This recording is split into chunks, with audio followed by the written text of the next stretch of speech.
जय हिंद प्यारे साथियों। तो आज हम लोग करने वाले हैं क्लास 12th का जो है हिंदी, उसमें अध्याय 8 उषा चैप्टर, जिसके कवि हैं शमशेर बहादुर सिंह। कौन है साथियों? शमशेर बहादुर सिंह। चलिए आज हम इसके बारे में जानते हैं और इसका एक्सप्लेनेशन पढ़ते हैं। ज़बरदस्त हिंदी जो है उसका हम पढ़ते हैं, हिंदी में उसका संवाद समझते हैं कि उसका अर्थ क्या है, और बहुत ही खूबसूरत इसका जो है साथियों एक रचना है।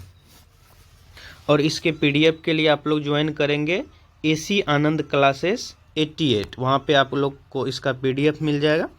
चलिए बिना देर किए हुए हम शुरू करते हैं। तो साथियों, इनका जन्म 13 जनवरी 1911 ईस्वी को हुआ था। साथियों कब हुआ था? 13 जनवरी 1911 ईस्वी को। और इनका निधन 1933 ईस्वी में हो गया साथियों। सॉरी साथियों, थोड़ा टाइपिंग यहाँ मिस्टेक हो गया। 1933 नहीं, 1993 ईस्वी में इनका निधन हुआ था। कब हुआ था साथियों? 1993 ईस्वी में। ये गलत है, तो आप लोग 1993 ईस्वी इसका टिक मार लेंगे निधन में। निधन कब हुआ था साथियों? 1993 ईस्वी में। चलिए हम आगे बढ़ते हैं। 1993 ईस्वी साथियों। तो इसके बाद क्या है साथियों, इनके माता का नाम प्रभुदेई तथा पिता का नाम तारीफ सिंह था, जो कलेक्ट्रेट में जो है रजिस्ट्रार, मतलब रजिस्ट्री का काम करते थे। और ये एक साहित्य प्रेमी थे इनके पिताजी। ये हमारे शमशेर बहादुर सिंह जी हैं आपके सामने में। और इनके पत्नी का नाम था साथियों धर्म देवी। इनके पत्नी का नाम क्या था साथियों? धर्म देवी इनके पत्नी का नाम था। और 1929 ईस्वी में शमशेर बहादुर सिंह का विवाह हो गया। छोटी सी उम्र में ही साथियों इनका क्या हो गया? विवाह हो गया। और 1933 ईस्वी में इनकी पत्नी का निधन हुआ था साथियों। जो यहाँ 33 ईस्वी लिखा गया, 1933 ईस्वी, ये इनके पत्नी का निधन था। फिर परिवार विहीन और अनिश्चित जीवन हो गया। चलिए साथियों, यहाँ चैप्टर का नाम उषा है साथियों। तो हम लोग जानते हैं कि उषा का अर्थ क्या है। उषा का अर्थ होता है साथियों प्रातः काल की बेला, जो सूर्योदय से किस समय हो, जो पूर्ण रूप से ना सूर्यास्त नहीं हुआ हो, मतलब सूर्योदय नहीं हुआ हो, पूर्ण रूप से हमारे सूर्य भगवान उदित नहीं हुआ हो, अर्थात भोर, जो अरुणोदय काल की लालिमा होती है साथियों। चलिए हम देखते हैं इसका एक बार कविता किस तरह से ये अपना काव्य रचे हैं साथियों। कवि लिखते हैं, प्रातः नभ था बहुत नीला शंख जैसे, भोर का नभ राख से लिपा हुआ चौका अभी गीला पड़ा है। राख से लिपा हुआ चौका अभी गीला पड़ा है। आप लोग घबराएंगे नहीं साथियों, इसका एक एक लाइन बाय लाइन एक्सप्लेनेशन हम लोग करते चलेंगे। बहुत काली सील, सील मतलब सिलवट्टा साथियों, सील जरा से लाल केसर से कि जैसे धुल गई हो स्लेट पर, या लाल खड़िया चाक मल दी हो किसी ने, नील जल में या किसी की गौर झिलमिल देह जैसे हिल रही हो, और जादू टूटता है इस उषा का, अब सूर्योदय हो रहा है। चलिए हम अब इसके एक्सप्लेनेशन को समझते हैं। साथियों हम सब जानते हैं कि सुबह की जो बेला होती है, सूर्योदय के समय की, बहुत ही मनमोहक और अति प्रिय जो हमें लगता है, ऐसा दृश्य होता है। तो कवि इसी को केंद्र मानकर लिखते हैं और कहते हैं कि प्रातः नभ था। प्रातः मतलब साथियों सुबह की बेला, जो भोर का समय होता है वह। नभ मतलब आकाश साथियों, नभ मतलब आकाश। और देखिए कितना स्वच्छ और पवित्र दिख रहा है आकाश। सुबह की लालिमा और जो है जल की नीलिमा, दोनों एक साथ, आकाश की नीलिमा और सूर्योदय की लालिमा, जब दोनों एक साथ जुड़ते हैं तो नभ जो हमारा आकाश होता है अत्यंत ही स्वच्छ, सुंदर और प्रिय लगता है हमें। तो क्या कह रहे हैं कवि? प्रातः नभ था बहुत नीले शंख के जैसे। देखिए साथियों, जैसे शंख स्वच्छता का प्रतीक होता है, वैसे प्रातः काल का जो नभ है, आकाश है, वो नीले शंख के जैसे प्रतीत हो रहा है, अर्थात स्वच्छ प्रतीत हो रहा है।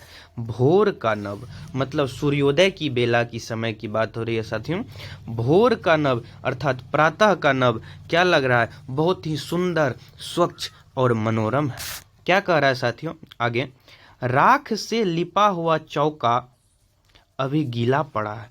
जैसे हमारी माताएं बहनें साथियों सुबह के टाइम में खाना बनाने से पहले जब तक उस घर को गाय के गोबर से नीप करके स्वच्छ और पवित्र नहीं कर देती है, तब तक वह खाना नहीं बनाती है, और उस पर किसी को चप्पल या जूता ले जाने से वर्जित करते हैं, ताकि वह सुंदरता खराब न हो, वह अच्छा दिखे और वह दृश्य बड़ा ही मनोरम होता है साथियों। आई होप कि आप लोग को ये समझ में आ गया होगा। शंख स्वच्छता का प्रतीक है, और कितना स्वच्छ ये शंख दिख रहा है, कितना ये स्वच्छ सूर्योदय की बेला है, जहाँ आकाश की नीलिमा और सूर्योदय की लालिमा दोनों एक साथ मिला हुआ देख सकते हैं साथियों आप। चलिए फिर हम आगे बढ़ते हैं। आगे क्या कहते हैं कवि, देखते हैं क्या कह रहा है। बहुत काली, बहुत मतलब जिस तरह से देख रहे हैं साथियों, काली सिल, काली सिल, सिल मतलब सिलवट्टा साथियों, जो अपने लोग सिलवट्टा कहते हैं, जिस पे माता बहन, आज मिक्सी आ गया है साथियों, डिजिटल युग है, लेकिन पहले के समय में साथियों हमारी माताएं सिलवट्टा पे मसाला को पीस करके जो भी हमारा सब्जी दाल चोखा होता था उसमें उसका वो दिया जाता था। तो बहुत काली सिल, काली सिल मतलब सिलवट्टा जो पत्थर होता है साथियों। जरा से लाल केसर, केसर देख रहे हैं साथियों आप यहाँ, ये केसर ही है। लाल केसर के, लाल केसर से कि जैसे धुल गई हो, मतलब कोई क्या कह रहा है कि उस काली स्लेट पे कोई क्या कर दिया हो साथियों, काली स्लेट जो सिलवट्टा है उस पे क्या किया हो, कोई केसर ऐसे मल दिया हो, कोई केसर ऐसे साथियों क्या किया हो, मल दिया हो साथियों। क्योंकि आकाश साथियों काला भी है, काला होता है, और हमें प्रकाश के परावर्तन के कारण आकाश क्या दिखता है साथियों, नीला दिखता है। तो उसी को जो है कवि केंद्र बनाते हुए कहते हैं कि बहुत काली सिल जरा से लाल केसर के जैसे धुल गई हो सिलेट पर। ये सिलेट है साथियों, जो मिट्टी का सिलेट बचपन में हम लोग जिस पर लिखते थे, सिलेट या लाल खड़िया जिसे हम लाल, ये है साथियों लाल खड़िया, जिसे चौक भी कहते हैं या चाक भी कहते हैं, चौक या चाक भी कहते हैं। वैसे तो चौक वाइट कलर का होता है, जिससे हमारे मास्टर साहब लोग लिखा करते थे, हम लोग लिखा करते थे वो। तो यहाँ चाक मतलब इसी का, जो हम लोग दशहरे के टाइम में भी इसका प्रयोग करते हैं साथियों, गेरू के रूप में करते हैं प्रयोग। मल दी हो किसी ने, क्या कह रहा है, सिलेट पर या लाल खड़िया चाक पर मल दी हो किसी ने। क्या मल दी हो साथियों, तो लाल खड़िया मल दिया है, चाक मल दिया, किस पर, सिलेट पर। देखिए जब हम काले सिलेट पे लाल रंग से लिख रहे हैं तो कितना इसका आकर्षक और मनमोहक दृश्य ये दिख रहा है। चलिए साथियों अब हम आगे बढ़ते हैं। आई होप कि सभी को समझ में आ रहा होगा। चलिए आगे क्या कहते हैं कवि साथियों, भाव समझते हैं उसका हम, कि नील जल में, नील जल देखिए साथियों, जैसे ये समुद्र का जल क्या है, नीला है, वैसे ये प्रकाश के परावर्तन के कारण दिख रहा है साथियों। क्योंकि हम सब जानते हैं कि आकाश जो नीलापन है उसी के कारण जल भी हमारा क्या दिख रहा है, नीला दिख रहा है। लेकिन कितना ये मनोरम दृश्य है साथियों, कितना ही अच्छा लग रहा है ये देखने में, ऐसा लग रहा है कि इतना मनमोहक दृश्य है कि इसे हम देखते ही रहें, इसे हम क्या करते रहें साथियों, देखते रहें, निहारते रहें, इतना प्यारा सा दृश्य है। तो नील जल में या किसी की गोर झिलमिल देह जैसे हिल रही हो, ये नील जल है साथियों। और इसमें क्या कर रहा है, नील जल मतलब नीले रंग का जल जो पानी होता है साथियों। किसी की गौर झिलमिल, झिलमिल देह, देह मतलब शरीर साथियों, क्या होता है साथियों, शरीर होता है। जो हमारा मानव का शरीर है। तो यहाँ शरीर से किसका तुलना किए हैं? शरीर से इस प्रकार साथियों तुलना किए हैं, जैसा कि आप लोग देख सकते हैं कि सूर्य उदित जब होता है तो इसी की छाया को कभी कहाँ दर्शा रहे हैं लेकर, तो वो जल में दर्शा रहे हैं साथियों। कहाँ दर्शा रहे हैं?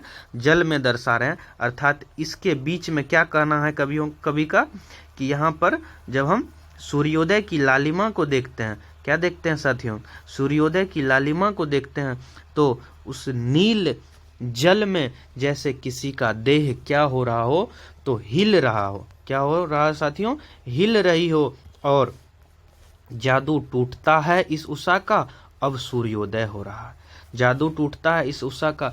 देखिए साथियों, इतना मनोरम दृश्य है ये, किसी जादू से कम नहीं है। और जब सूर्योदय हो जाता है, पूर्ण रूप से सूर्य देवता उदित हो जाते हैं, तो यह मनमोहक दृश्य नहीं रह जाता है। इसलिए कवि कहते हैं कि जादू टूटता है इस उषा का। उषा मतलब भोर का, प्रातः काल का, अब सूर्योदय हो रहा है। अब साथियों क्या हो रहा है? सूर्योदय हो रहा है। आई होप कि वीडियो आप लोग को अच्छा लगा हो। चलिए मिलते हैं फिर किसी अगले वीडियो के साथ, ये और इसके हम क्वेश्चन आंसर के साथ। अगर वीडियो अच्छा लगा हो तो लाइक करें और हमारे चैनल को सब्सक्राइब करें। मिलते हैं फिर अगले वीडियो में, तब तक के लिए जय हिंद। हाँ साथियों, इसके आप लोग टेलीग्राम मतलब पीडीएफ के लिए टेलीग्राम चैनल ज्वाइन कर लेंगे, एसी आनंद क्लासेस। क्या साथियों? एसी आनंद क्लासेस 88 आप लोग डालेंगे टेलीग्राम पे, वहाँ आप लोग को मिल जाएगा। और हम ये पढ़ चुके हैं साथियों, प्रातः नभ था बहुत नीला शंख जैसे, भोर का नव राख से लिपा हुआ चौका अभी गीला पड़ा है। बहुत काली सिल जरा से लाल केसर से, जैसे धुल गई हो स्लेट पर, या लाल खड़िया चाक मल दी हो किसी ने। नील जल में या किसी की गौर झिलमिल देह, जैसे हिल रही हो। जादू टूटता है इस उषा का, अब सूर्योदय हो रहा है। चलिए साथियों, जय हिंद।